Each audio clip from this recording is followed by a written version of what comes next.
morning everyone. Today we are going to discuss about the topic this provision and reserve. आज इस topic में हम बात करेंगे कि प्रोविजन क्या है, रिजर्व क्या है, इनकी क्या जरूरत होती है एक बिजनेस के अंदर, किस लिए इनको बनाया जाता है एक बिजनेस ऑर्गेनाइजेशन के अंदर, इसके बारे में आज हम बात करेंगे। तो सबसे पहले बात करना चाहेंगे हम प्रोविजंस के बारे में। अब प्रोविजंस क्या है, प्रोविजन क्या है इसके बारे में देखिए। Provision is an amount set aside.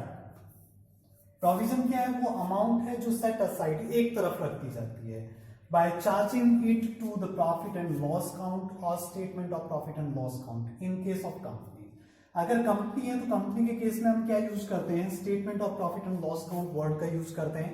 अगर ये सोल ट्रेड है, पार्टनरशिप है या फिर जो है joint in the family business है तो उस केस में हम जो है इसके लिए वर्ड यूज करते हैं प्रॉफिट एंड लॉस काउंट। तो एक अमाउंट जो है प्रॉफिट एंड लॉस काउंट या statement of profit and loss account में से चार्ज करके एक साइड में निकाल करके रख दी जाती है to provide for a known liability the amount of which can not be determined with accuracy. ये किसके लिए बनाया जाता है, एक नॉन लायबिलिटी के लिए बनाया जाता है। मतलब प्रोविजन क्या है, प्रोविजन का मीनिंग क्या है कि प्रॉफिट में से एक अमाउंट को निकाल करके अलग से रख देना।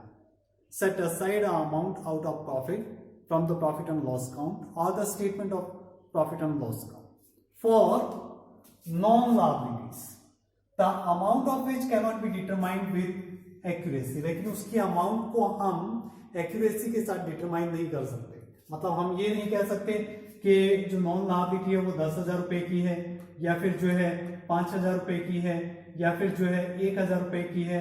That liability can not be determined but that liability is non. तो उसके लिए अगर हम कोई अमाउंट जो है प्रॉफिट में से निकाल करके अलग से रखते हैं तो उसको हम क्या कहते हैं, प्रोविजन कहते हैं। इसी में प्रोविजन के अंदर क्या है कि provision is an estimated amount set aside to meet an uncertain loss और एक्सपेंसेस इन फ्यूचर। जो फ्यूचर में हमारे पास जो अनसर्टेन लॉस आने वाला है या फिर जो फ्यूचर में किसी टाइप का एक्सपेंसेस आने वाला है तो उस एक्सपेंसेस या उस अनसर्टेन लॉस को मीट आउट करने के लिए हम क्या करते हैं, एक एस्टिमेटेड अमाउंट हम जो है एक साइड में रख देते हैं ताकि जैसे ही हमारा लॉस होगा, जैसे ही वो नॉन लायबिलिटी अराइज होगी तो हम उस अमाउंट से उस लायबिलिटी को कवर कर सकते हैं, उस लायबिलिटी को मीट आउट कर सकते हैं। तो this is the provision. After this provision, concept of provisions. Provision की concept क्या है? अब provision के बारे में हम जानते हैं कि accrual assumption is a fundamental accounting assumption.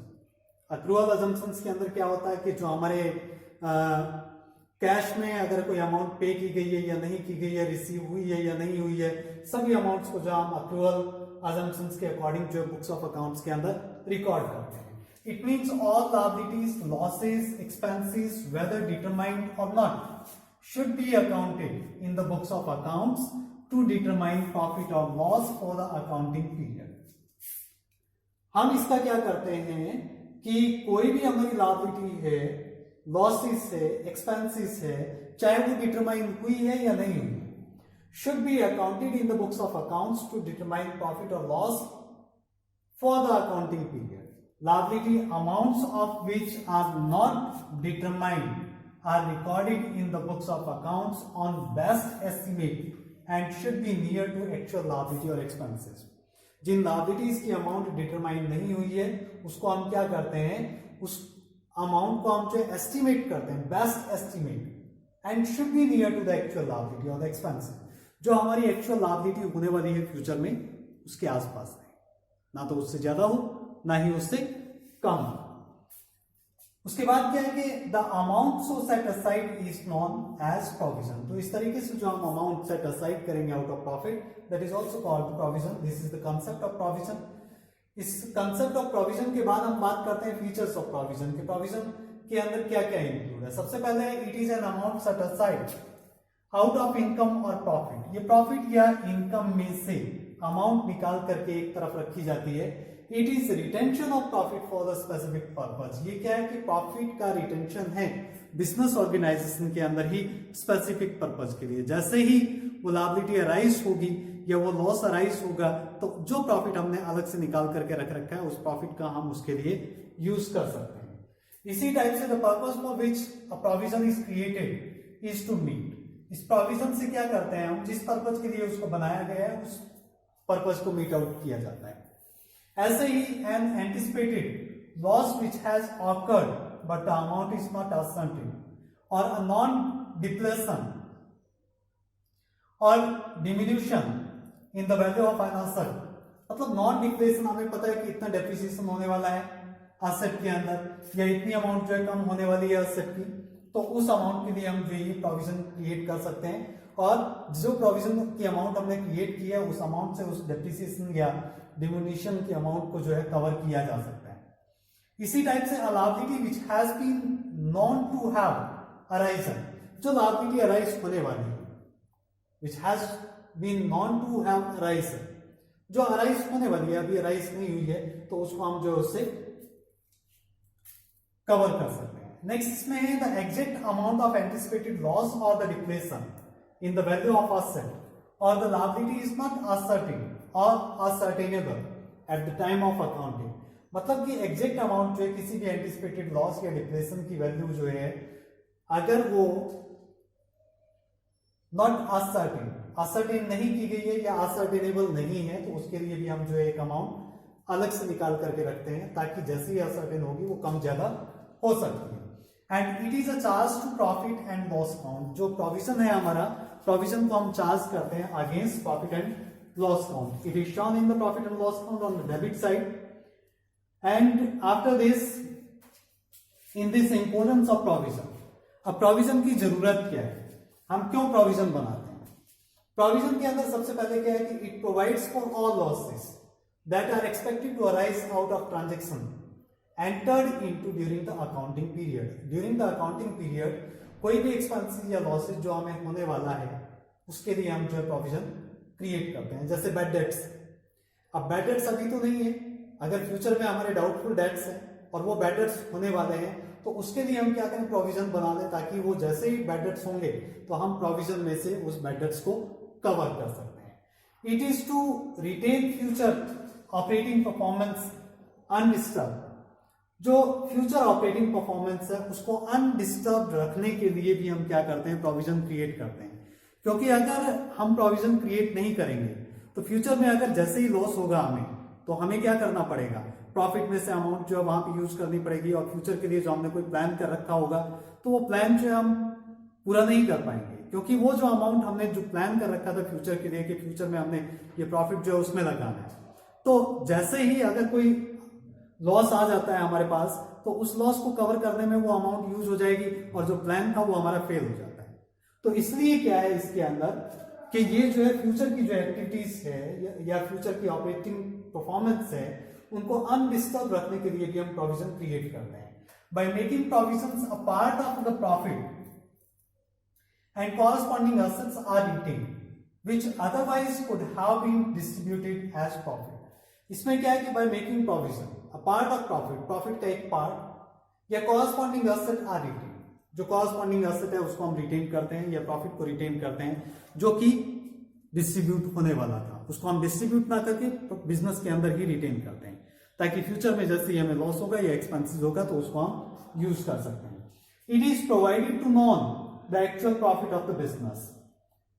It is provided, क्यों प्रोवाइड करते हैं इसको, बिजनेस का एक्चुअल प्रॉफिट पता लगाने के लिए। We can know the exact profit of the business organization with the help of providing provisions. So these are the importance of this provision.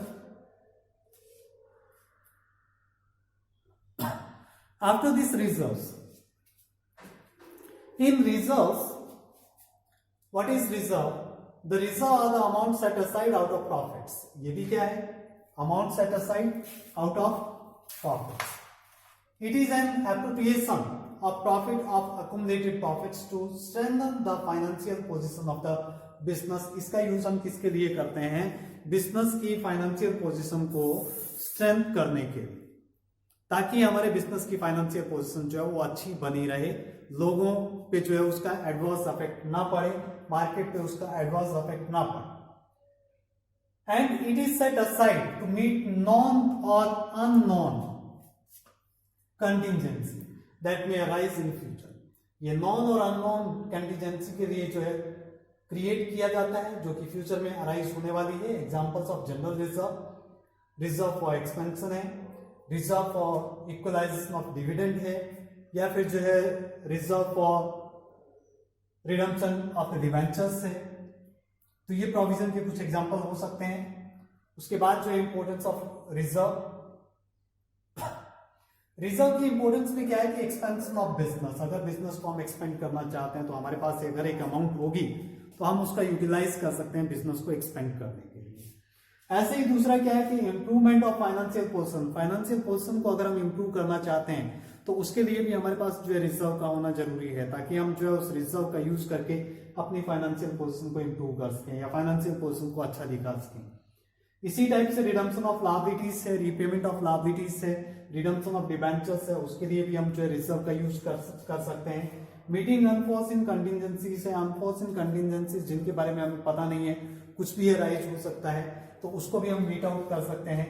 Making dividends uniform from year two year, dividend जो है उसकी uniformity बनाने के लिए, जैसे 10% हम dividend provide कर रहे हैं तो एवरी ईयर 10% डिविडेंड ही प्रोवाइड किया जाए, तो उसकी यूनिफॉर्मिटी को बनाने के लिए हम जो है रिजर्व को क्रिएट कर सकते हैं। And meeting legal requirement such as debenture redemption reserve, debenture redemption reserve की जो लीगल रिक्वायरमेंट है अंडर कंपनीज एक्ट 2013 उसको पूरा करने के लिए, या इनकम टैक्स लॉ की जो रिक्वायरमेंट है रिजर्व की उसको पूरा करने के लिए भी रिजर्व को क्रिएट किया जाता है। So these are the importance of reserves. उसके बाद इसमें है types of reserves. Types of reserve में जो है 3 टाइप्स के रिजर्व हम लेते हैं इसमें, 4 टाइप्स के रिजर्व हम लेते हैं। सबसे पहले है revenue reserve. These are set aside out of revenue profit which are available for distribution as dividend. Revenue reserves can be classified into these 2 reserves. One is general reserve, second one is specific reserve. General reserve क्या है? General reserve वो reserve है जिसका use हम किसी भी purpose के लिए कर सकते हैं। There is no specification about the use of that reserve, so that reserve can be utilized for any purpose. So general reserve, it is the amount set aside out of profit not for any specific purpose. It is available for any future contingencies or expansion of the business. तो उनको हम क्या कहेंगे? General reserve कहेंगे। इसी type से जो specific reserve है, it is that reserve which is set aside for a specific purpose. In this there is a specific purpose. These are created out for the specific purpose and can be utilized only for that purpose. जैसे workman compensation fund है, that can be utilized only for the workman's compensation. Debenture redemption reserve, that can be utilized only for the debenture redemption reserve. After this, the second type of reserve is capital reserve. Capital reserve is that reserve which is created out of capital profit. If there is any capital profit, then we have to create a capital reserve. These are set aside out of capital profits and are normally not available for distribution as dividend. In other words, reserve created out of capital profit and which is not readily available for distribution as dividend among the shareholders is called capital reserve. कहाँ use करते हैं हम capital reserve का? Capital reserve का हम use करेंगे जैसे capital losses है उनको कवर करने के लिए। तो अगर कैपिटल प्रॉफिट है तो कैपिटल रिजर्व क्रिएट करेंगे हम वहां पे। After this the secret reserve, this is also the one of the most important reserve, secret reserve. Secret reserve is a reserve the existence and or the amount of which is not disclosed in the balance sheet. बाकी जो reserve है जैसे general reserve है या specific reserve है, उसकी amount को हम क्या करते हैं? डिस्क्लोज करते हैं, बैलेंस शीट में शो करते हैं लायबिलिटी साइड में। लेकिन जो सीक्रेट रिजर्व है उसकी अमाउंट को बैलेंस शीट में शो नहीं किया जाता है, डिस्क्लोज नहीं किया जाता है। It is also called the hidden reserve. It can be said that there is a surplus of asset over liabilities, मतलब जो एसेट्स है उसी की वैल्यू को इंक्रीज करके दिखाया जाता है, या लायबिलिटीज की वैल्यू को कम करके दिखाया जाता है. And that the surplus is not disclosed or shown by the balance sheet. Such reserves are created by showing the assets at lower amount and liabilities at a higher amount. तो liabilities को हम ज्यादा amount पे show करेंगे, assets को हम जो है लोअर अमाउंट पे शो करेंगे. तो जिसकी वजह से क्या होगा, ऑटोमेटिकली जो है रिजर्व वहां पे दिखाई देगा कि यहां reserve. Next, creation of secret reserve. Secret reserve कैसे क्रिएट किया जाता है? Some of the ways in which secret reserve can come into existence by charging excessive depreciation. depreciation हम ज्यादा चार्ज कर सकते हैं, जैसे 10% का रेट है तो 10% का रेट है तो हमने क्या किया, इसको 15% क्रिएट कर 15% चार्ज किया तो एक्सेसिव डेप्रिसिएशन चार्ज हो गया. By undervaluing stock in trade and goodwill. Stock की वैल्यू जो है कम वैल्यू कर दी है, गुडविल की वैल्यू को कम शो कर दिया हमने. बाय क्रिएटिंग एक्सेसिव प्रोविजन जैसे 5% क्रिएट करना था, हमने 10% क्रिएट कर दिया. By charging capital expenditure to profit and loss account. Capital expenditure को हमने प्रॉफिट एंड लॉस काउंट में शो कर दिया. Showing a contingent liability as a real liability. Contingent liability है जो कि हम बैलेंस शीट में डिस्क्लोज नहीं करते हैं, तो उसको एक रियल लायबिलिटी मान लिया और बैलेंस शीट में डिस्क्लोज कर दिया ऑन द लायबिलिटी साइड. ऐसे ही by grouping free reserves as creditors. जो फ्री रिजर्व्स है उनको हमने क्रेडिटर्स के रूप में शो कर दिया. तो ये कुछ मेथड्स है जिसके थ्रू हम जो है सीक्रेट रिजर्व को बैलेंस शीट में शो कर सकते हैं. नेक्स्ट, इसमें difference between the reserve and provision. जो रिजर्व एंड प्रोविजन है उनके बीच में डिफरेंस क्या है? First of all nature. जो रिजर्व है it is appropriation of profit. Means ये क्या है कि डिविजिबल प्रॉफिट जो उसमें से क्रिएट किया जाता है. और प्रोविजन जो है it is charge against profit. Means it is shown in the profit and loss account and it is shown in the profit and loss appropriation account. Purpose, ये किस लिए तैयार किया जाता है? It is created to strengthen the financial position and to meet unforeseen liabilities or losses, and it is created to meet the known liabilities or the contingencies if the amount is not determined. Investment, it may be invested outside the business. जैसे reserve है तो उसको हम बाहर invest कर सकते हैं, जैसे इन्वेस्ट करेंगे तो वो रिजर्व फंड बन जाएगा. और प्रोविजन जो है it is not invested. Effect on profit, it is debited to the profit and loss appropriation account. इसको हम profit and loss appropriation account में डेबिट करेंगे. Hence profit is not affected. It is debited to the profit and loss appropriation account. Profit and loss account में show नहीं किया जाएगा इसको, तो प्रॉफिट एंड लॉस अकाउंट में शो नहीं करेंगे तो इट मींस प्रॉफिट अफेक्ट नहीं होगा. एंड प्रोविजन जो है उसको हम प्रॉफिट एंड लॉस अकाउंट में डेबिट में शो करते हैं, तो इसलिए क्या होगा, प्रॉफिट वहां पे अफेक्ट होगा, कम होगा. And distribution, it can be distributed as dividend. Share holders को दे सकते हैं हम. It can not be used for distribution. And compulsion, it is created due to legal requirement. ये लीगल रिक्वायरमेंट की वजह से क्रिएट किए जाते हैं. It is created because of accounting principles. Prudence का जो प्रिंसिपल है उस प्रिंसिपल के अकॉर्डिंग जो हम प्रोविजन को क्रिएट करते हैं. एंड प्रेजेंटेशन, ये जो है जो हमारे रिजर्व्स हैं इनको हम बैलेंस शीट में under the heading of reserve and surplus liability side में शो करेंगे. और जो प्रोविजंस है these are shown under the heading of current liabilities on the liability side of the balance sheet. तो ये इनके बीच में डिफरेंस है. तो ये था हमारा प्रोविजन एंड रिजर्व. आज के टॉपिक में इतना ही.